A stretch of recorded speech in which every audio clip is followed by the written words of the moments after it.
na kwa ajili ya watoto wetu na kwa mali yetu yote.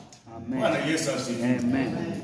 Maombi, tujinyenyekeze mbele za Bwana na tujiombe, maana shetani hapendi sisi. Tujiombe kwamba Mungu, ninapotoka nikienda kuhudumu, Baba usiniache. Alafu naomba tu uombe watoto wako, ili unapohudumu kwa madhabahu ukikemea mapepo usirudi kwako kwa watoto.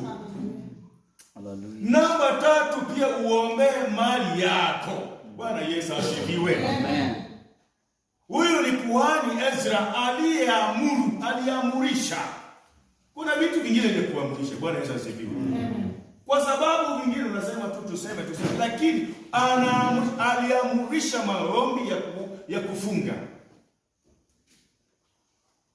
Kama ni naturals. Tenda kuna